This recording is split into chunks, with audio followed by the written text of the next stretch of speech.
নমস্কাৰ প্ৰিয় দৰ্শক সংবাদ প্ৰবাহৰ আজিৰ খণ্ডলৈ আপোনালোকক স্বাগতম জনাইছো। বিগত সপ্তাহৰ কেইটামান গুৰুত্বপূৰ্ণ খবৰৰ সৈতে মই নৱজিত ডেকা। আজিৰ সংবাদ প্ৰবাহত আছে এদিনীয়া ভ্ৰমণসূচীৰে প্ৰধানমন্ত্ৰী নৰেন্দ্ৰ মোদী অসমত কেইবাটাও প্ৰকল্পৰ শুভাৰম্ভ আৰু আধাৰশিলা স্থাপন। 1971 চনত ভাৰত পাকিস্তানৰ যুদ্ধত অংশ লোৱা অসমৰ বীৰ যোদ্ধাসকলৰ প্ৰতি প্ৰতিৰক্ষা মন্ত্ৰী ৰাজনাথ সিঙৰ শ্ৰদ্ধা জ্ঞাপন। গুৱাহাটী পৌৰ নিগম নিৰ্বাচনত বিজেপি আৰু মিত্ৰদল অসম গণ পৰিষদৰ নিৰংকুশ সংখ্যাগৰিষ্ঠতা। 7দিনীয়া বৰ্ণাঢ্য কাৰ্যসূচীৰে উত্তৰ পূব মহোৎসৱ আৰম্ভ। আৰু কৃষকৰ অংশীদাৰিত্ব আমাৰ প্ৰাথমিকতা শীৰ্ষক ভাৰত চৰকাৰৰ কৃষি মন্ত্ৰালয়ৰ বিশেষ কাৰ্যসূচী। প্ৰিয় দৰ্শক, বিগত সপ্তাহৰ এটি অতি গুৰুত্বপূৰ্ণ আৰু উল্লেখযোগ্য খবৰ হ'ল প্ৰধানমন্ত্ৰী নৰেন্দ্ৰ মোদীৰ এদিনীয়া অসম ভ্ৰমণ। বিগত সপ্তাহৰ 28 এপ্ৰিলত কাৰ্বি আংলং আৰু ডিব্ৰুগড়ত দুখন জনসভাত অংশগ্ৰহণ কৰি স্বাস্থ্য শিক্ষাকে ধৰি ভালেকেইটা প্ৰকল্পৰ শুভাৰম্ভ আৰু আধাৰশিলা স্থাপন কৰে। সংবাদ প্ৰবাহৰ আৰম্ভণিতে দিব খুজিছো প্ৰধানমন্ত্ৰী নৰেন্দ্ৰ মোদীৰ অসম ভ্ৰমণৰ কিছু খবৰ। এদিনীয়া ভ্ৰমণসূচীৰে প্ৰধানমন্ত্ৰী নৰেন্দ্ৰ মোদী বিগত সপ্তাহৰ 28 এপ্ৰিলত অসমত উপস্থিত হয়। সিদিনা পুৱা কাৰ্বি আংলং জিলাৰ লৰিণথেপিত প্ৰধানমন্ত্ৰী মোদী আহি উপস্থিত হোৱাৰ লগে লগে ৰাজ্যৰ বিভিন্ন জনগোষ্ঠীৰ নৃত্য গীতেৰে প্ৰধানমন্ত্ৰীগৰাকীক উষ্ণ আদৰণি জনোৱা হয়। ইয়াৰ পাছতে প্ৰধানমন্ত্ৰী মোদীয়ে শান্তি, ঐক্য আৰু বিকাশ সন্দৰ্ভত এখন বিশাল জনসভাত অংশগ্ৰহণ কৰে। এই সভাতে তেওঁ ডিফু পশু চিকিৎসা মহাবিদ্যালয়, পশ্চিম কাৰ্বি আংলং আদৰ্শ চৰকাৰী মহাবিদ্যালয় আৰু কলঙা কৃষি মহাবিদ্যালয়কে ধৰি 500 কোটি টকা ব্যয়েৰে নিৰ্মাণ হ'বলগীয়া কেইবাটাও প্ৰকল্পৰ আধাৰশিলা স্থাপন কৰে। অনুষ্ঠানত ভাষণ দি মোদীয়ে কয় যে কাৰ্বি আংলঙৰ 6টা সংগঠনৰ সৈতে হোৱা শান্তি চুক্তি অনুসৰি অঞ্চলটোৰ উন্নয়নৰ বাবে 1000 কোটি টকা দিয়া হ'ব। असम की स्थायी शांति और तेज विकास के उसके लिए जो समझौता हुआ था उसको आज जमीन पर उतारने का काम तेज गति से चल रहा है। उस समझौते के तहत 1000 करोड़ रुपए के अनेक प्रोजेक्ट का शिलान्यास आज यहां पर किया गया है। डिग्री कॉलेज हो, वेटरनरी कॉलेज हो, एग्रीकल्चर कॉलेज हो, ये सारे संस्थान यहां के युवाओं को नए अवसर देने वाले हैं। ইয়াৰ উপৰিও প্ৰধানমন্ত্ৰীয়ে ৰাজ্যৰ বিভিন্ন অঞ্চলৰ বাবে 2600তকৈও অধিক অমৃত সৰোবৰ খন্দাৰ কামৰ শুভাৰম্ভণি কৰে। এই সন্দৰ্ভত তেওঁ এখন পুস্তিকাও উন্মোচন কৰে। असम में भी 2600 से भी अधिक अमृत सरोवर बनाने का काम शुरू हो रहा है। ये सरोवरों का निर्माण पूरी तरह से जन भागीदारी पर आधारित है। ऐसे सरोवरों की तो जनजातीय समाज में एक समृद्ध परंपरा भी रही है। इससे गांव में पानी के भंडार तो बनेंगे ही, इसके साथ साथ ये कमाई के भी स्रोत बनेंगे। আনহাতে অসমকে ধৰি উত্তৰ পূৰ্বাঞ্চলত স্থায়ী শান্তি প্ৰতিষ্ঠাৰ বাবে যোৱা 8 বছৰত কেন্দ্ৰীয় চৰকাৰে সক্ৰিয় ভূমিকা পালন কৰিছে বুলি প্ৰধানমন্ত্ৰী মোদীয়ে উল্লেখ কৰে। অসমৰ অধিক সংখ্যক জিলাৰে পৰা আপস্পা প্ৰত্যাহাৰ কৰা হৈছে আৰু বাকী অঞ্চলসমূহৰ পৰাও ইয়াক প্ৰত্যাহাৰ কৰাৰ বাবে চৰকাৰে কাম কৰি আছে বুলিও তেওঁ প্ৰকাশ কৰে। कार्बी आंगलांग के अनेक संगठन शांति और विकास के रास्ते पर आगे बढ़ने का संकल्प लेकर के जुड़ गए। 2020 में बोडो समझौते ने स्थायी शांति के नए द्वार खोल दिए।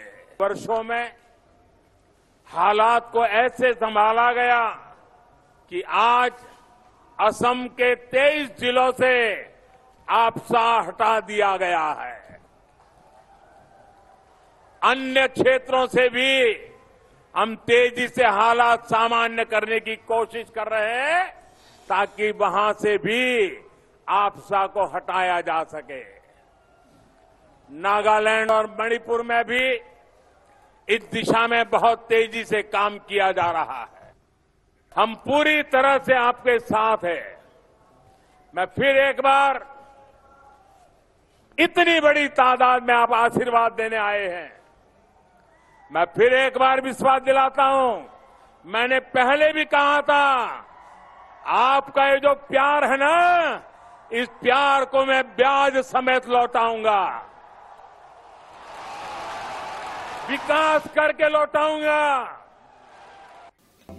এই সভাত ৰাজ্যপাল অধ্যাপক জগদীশ মুখী, মুখ্যমন্ত্ৰী ডক্টৰ হিমন্ত বিশ্ব শৰ্মা, ৰাজ্যৰ কেইবাগৰাকীও জ্যেষ্ঠ মন্ত্ৰী আৰু কাৰ্বি আংলং স্বায়ত্তশাসিত পৰিষদৰ বিষয়ববীয়াসকল উপস্থিত থাকে।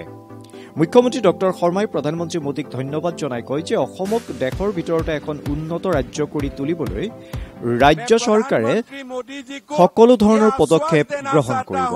कि कार्बी जनता और असम का जनता, ये जो आपने हमको शांति दिया है, ये शांति हम मिल के बरकरार रखेगा और असम को भारत का एक प्रगतिशील और विकसित राज्य तक पहुंचाते रहेगा। দ্বিতীয়টো কাৰ্যসূচীত প্ৰধানমন্ত্ৰী নৰেন্দ্ৰ মোদীয়ে ডিব্ৰুগড়ৰ অসম চিকিৎসা মহাবিদ্যালয়ত নতুনকৈ নিৰ্মাণ কৰা কৰ্কট ৰোগৰ চিকিৎসা কেন্দ্ৰটো আনুষ্ঠানিকভাৱে মুকলি কৰে। প্ৰধানমন্ত্ৰীগৰাকীয়ে কেন্দ্ৰটো পৰিদৰ্শন কৰি ইয়াত স্থাপন কৰা অত্যাধুনিক চিকিৎসা ব্যৱস্থা আৰু সা সুবিধা সন্দৰ্ভত চিকিৎসকসকলৰ সৈতে মত বিনিময় কৰে। অনুষ্ঠানত ৰাজ্যপাল অধ্যাপক জগদীশ মুখী, মুখ্যমন্ত্ৰী ডক্টৰ হিমন্ত বিশ্ব শৰ্মা আৰু কেন্দ্ৰীয় মন্ত্ৰী সৰ্বানন্দ সোণোৱালো উপস্থিত আছিল।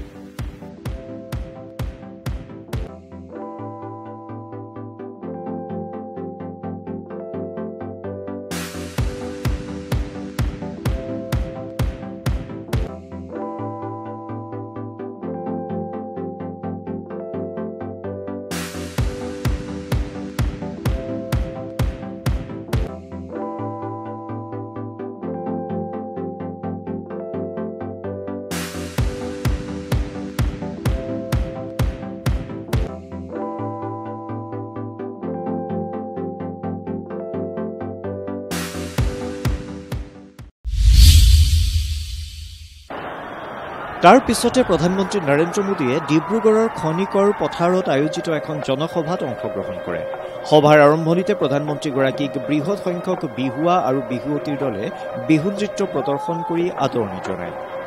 এই সভাতে ৰাজ্যপাল অধ্যাপক জগদীশ মুখী, মুখ্যমন্ত্ৰী ডক্টৰ হিমন্ত বিশ্ব শৰ্মা, কেন্দ্ৰীয় মন্ত্ৰী সৰ্বানন্দ সোণোৱাল, বিশিষ্ট উদ্যোগপতি ৰতন টাটাকে ধৰি বহুকেইজন বিশিষ্ট ব্যক্তিৰ উপস্থিতিত প্ৰধানমন্ত্ৰীগৰাকীয়ে ভিডিঅ' কনফাৰেন্সিঙৰ জৰিয়তে বৰপেটা, তেজপুৰ, যোৰহাট, দৰং, কোকৰাঝাৰ আৰু লখিমপুৰত নিৰ্মাণ কৰা 6টা কৰ্কট ৰোগৰ চিকিৎসা কেন্দ্ৰ উদ্বোধন কৰে।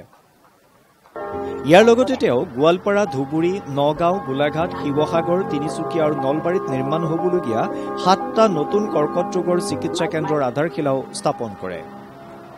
অনুষ্ঠানত ভাষণ দি প্ৰধানমন্ত্ৰী মোদীয়ে কয় যে অসমকে ধৰি উত্তৰ পূৰ্বাঞ্চলৰ জনসাধাৰণৰ কৰ্কট ৰোগৰ চিকিৎসাৰ ক্ষেত্ৰত নতুন চিকিৎসালয়সমূহে বিশেষভাৱে উপকৃত কৰিব। তেওঁ লগতে কয় যে ৰাজ্যখনত এনে আৰু 3খন নতুন চিকিৎসালয় স্থাপন কৰা হ'ব। 7 नए कैंसर अस्पतालों का लोकार्पण किया गया है। एक जमाना था 7 साल में एक अस्पताल खुल जाए तो भी बहुत बड़ा उत्सव माना जाता था। आज वक्त बदल चुका है। एक दिन में एक राज्य में 7 अस्पताल खुल रहे हैं।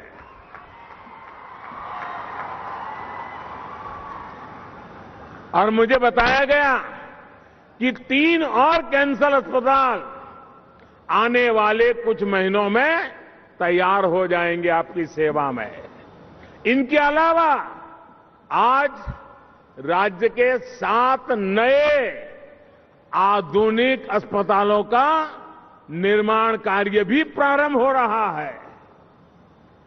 इन अस्पतालों से असम के अनेक जिलों में अब कैंसर के इलाज की सुविधा और बढ़ेगी।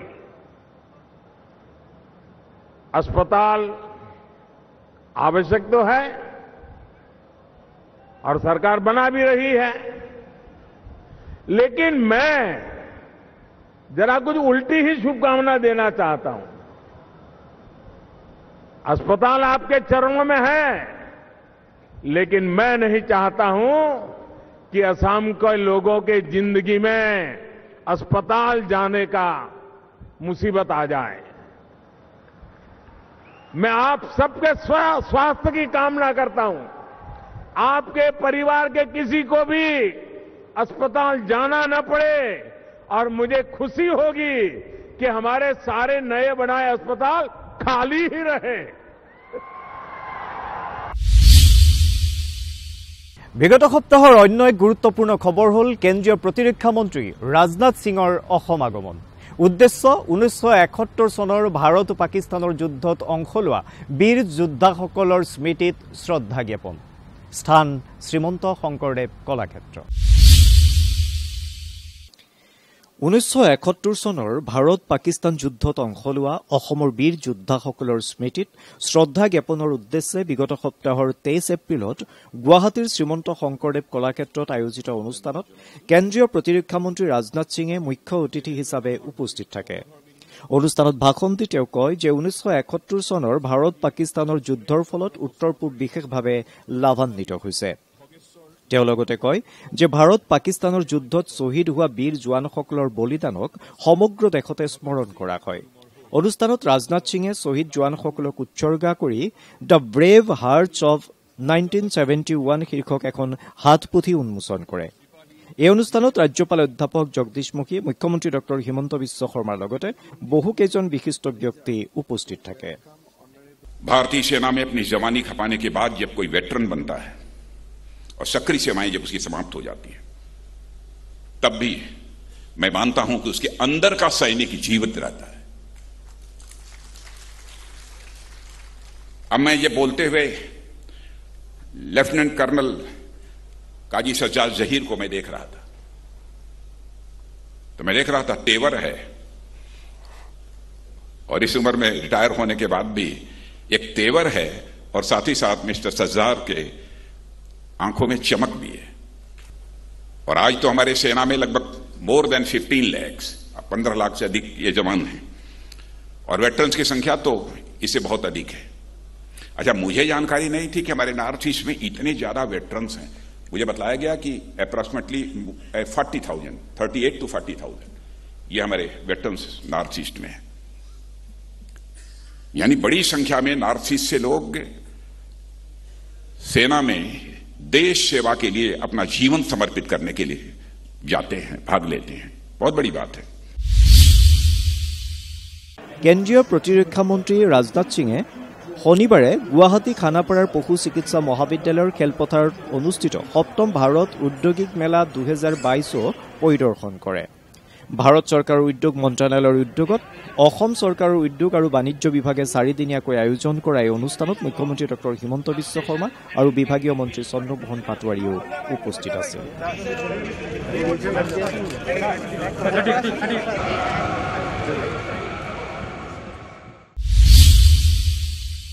প্ৰিয় দৰ্শক, বহু প্ৰতীক্ষিত গুৱাহাটী পৌৰ নিগমৰ নিৰ্বাচনৰ ফলাফল ওলাল। নিৰংকুশ সংখ্যাগৰিষ্ঠতাৰে পৌৰ নিগম দখল কৰিলে বিজেপি আৰু মিত্ৰদল অসম গণ পৰিষদে। কংগ্ৰেছ শূন্য হ'ল গুৱাহাটী পৌৰ নিগম। এটি অৱলোকন। বিগত সপ্তাহৰ 24 এপ্ৰিলত গুৱাহাটী পৌৰ নিগমৰ নিৰ্বাচনৰ ভোট গণনা সম্পন্ন হয়। মনিৰাম দেৱান বাণিজ্য কেন্দ্ৰত অনুষ্ঠিত এই ভোট গণনাৰ ফলাফল অনুসৰি বিজেপি আৰু ইয়াৰ মিত্ৰদল এজিপিয়ে নিৰংকুশ সংখ্যাগৰিষ্ঠতা লাভ কৰে। মুঠ 60টা ৱাৰ্ডৰ 58টা ৱাৰ্ড দখল কৰি বৃহৎ জয় সাব্যস্ত কৰে বিজেপি আৰু মিত্ৰদল অসম গণ পৰিষদে। আম আদমি পাৰ্টি আৰু অসম জাতীয় পৰিষদ দলে এটাকৈ ৱাৰ্ড দখল কৰে। এইবাৰৰ পৌৰ নিগমৰ নিৰ্বাচনত কংগ্ৰেছ দলে এটা ৱাৰ্ডতো বিজয়ী হ'ব নোৱাৰিলে। সমৰ্থকক লগত লৈ বিজয়ী প্ৰাৰ্থীসকলে আনন্দ উল্লাস কৰা পৰিলক্ষিত হ'ল মহানগৰী গুৱাহাটীত। বহুত বেছি সুখী, ৰাইজে মোক যিখিনি সঁহাৰি জনাইছে আশা ৰাখিছিলোঁ মই। সঁচাকৈ ভাষাৰে বুজাব নোৱাৰা আনন্দ লাভ কৰিছোঁ। বহুত ভাল লাগিছে, কি ক'ম, বুজাব নোৱাৰা ভাল লাগিছে। প্ৰথমতে মই ৩ নম্বৰ ৱাৰ্ডৰ ৰাইজক শতকোটি প্ৰণাম জনাইছোঁ। মই পাইছোঁ ৭,৫২৫টা আৰু কাষ্টিং হৈছে ভোট ৯,০০০।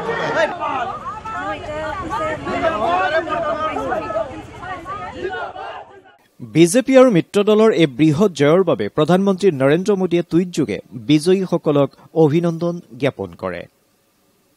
আনহাতে মুখ্যমন্ত্ৰী ডক্টৰ হিমন্ত বিশ্ব শৰ্মাই গুৱাহাটীৰ জনসাধাৰণক কৃতজ্ঞতা জ্ঞাপন কৰে। এইবাৰ গুৱাহাটী মহানগৰীত আমি ৬০খন আসনৰ ভিতৰত ৫৮খন আসন লাভ কৰিছোঁ আমাৰ মিত্ৰ দল গণ পৰিষদৰ সৈতে। সকলো জাতি ধৰ্ম বৰ্ণ সকলো লোকে উৎসাহেৰে সৈতে আমাক ভোটদান কৰিছে। মই ভাবোঁ যে এই ভোটদানে আমাৰ আৰু দায়িত্ব অধিক বৃদ্ধি কৰিলে আৰু এই যি দায়িত্বভাৰ আমাৰ মূৰৰ ওপৰত পৰিছে সকলোৰে, সেই দায়িত্ব আমি সম্পূৰ্ণ নিষ্ঠা আৰু সততাৰে পালন কৰিবলৈ আমি চেষ্টা কৰিম। আমাৰ ভাৰতীয় জনতা পাৰ্টিৰ এই গোটেই বিজয় গৌৰৱৰ আঁৰত থকা ব্যক্তিজনেই হ'ল প্ৰধানমন্ত্ৰী নৰেন্দ্ৰ মোদী। উত্তৰ পূৰ্বৰ প্ৰতি তেখেতৰ যি অপৰিসীম ভালপোৱা, তাৰ ফলস্বৰূপে আজি আমি এই এটা বিজয় ধ্বজা উৰুৱাবলৈ সক্ষম হৈছোঁ। মঙ্গলবাৰে ২৬ তাৰিখে ৩টা বজাত মহাভাৰততে যে আজি আৰু কাইলৈ ভাৰতীয় জনতা পাৰ্টিৰ বিজয়।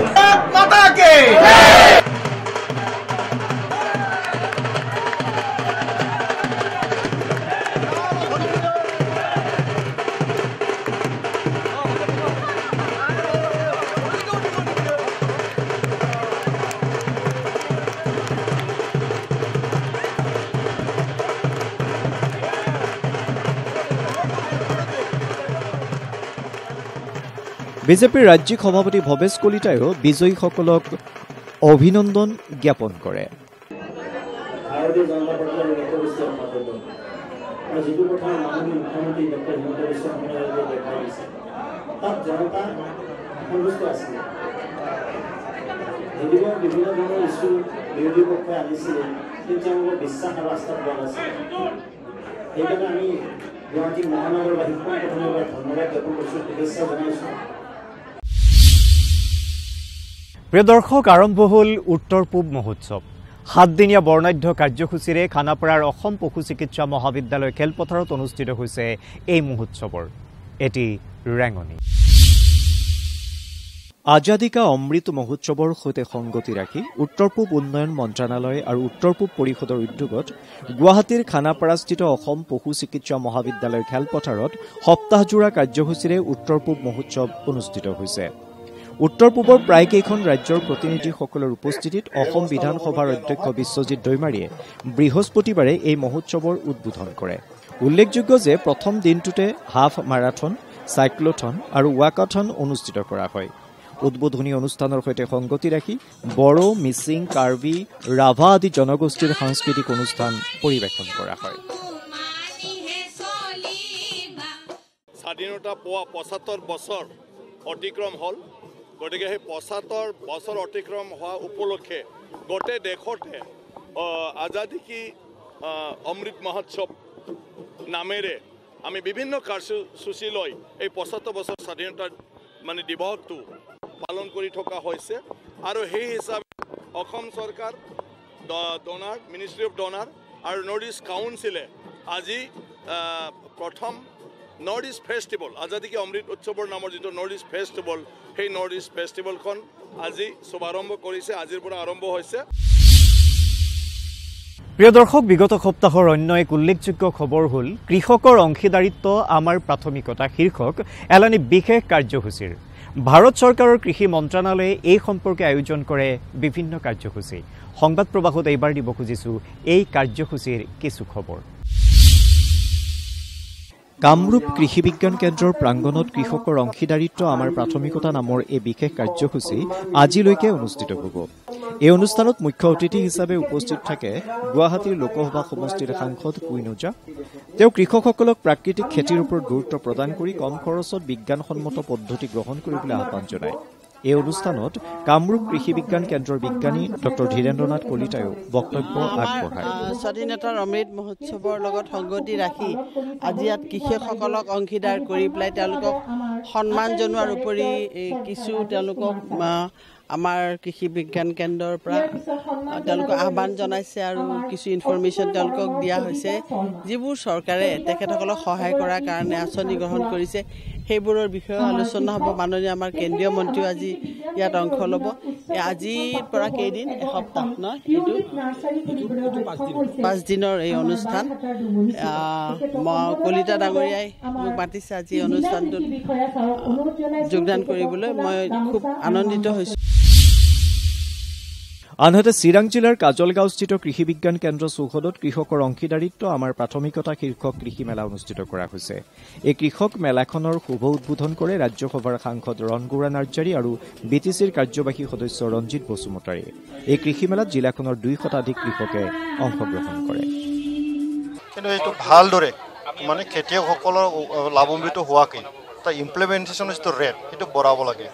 আৰু সেইটো দিগত আমাৰ যিখিনি ডিপাৰ্টমেণ্ট আছে, আমি যিবিলাক চাইণ্টিষ্ট আছে, যিবিলাক আমাৰ অনুষ্ঠান আছে খেতিৰ লগত জড়িত, যেনেকৈ এগ্ৰিকালচাৰ আছে, ফিচাৰী আছে, চেৰিকালচাৰ আছে, এই গোটেই ডিপাৰ্টমেণ্টবিলাক কোঅৰ্ডিনেটেড মেনাৰত আমি কামটো কৰিব লাগিব। ইফালে শোণিতপুৰ জিলাতো স্বাধীনতাৰ অমৃত মহোৎসৱৰ লগত সংগতি ৰাখি ভাৰত চৰকাৰৰ কৃষি মন্ত্ৰালয়ে 25 এপ্ৰিলৰ পৰা 30 এপ্ৰিললৈকে এক কৃষক মেলাৰ আয়োজন কৰে। কৃষকৰ অংশীদাৰিত্ব আমাৰ প্ৰাথমিকতা শীৰ্ষক এই কৃষি মেলা আনুষ্ঠানিকভাৱে উদ্বোধন কৰে শোণিতপুৰৰ উপায়ুক্ত দেৱকুমাৰ মিশ্ৰই। এই মেলাত জিলাখনৰ শতাধিক কৃষকে অংশগ্ৰহণ কৰে।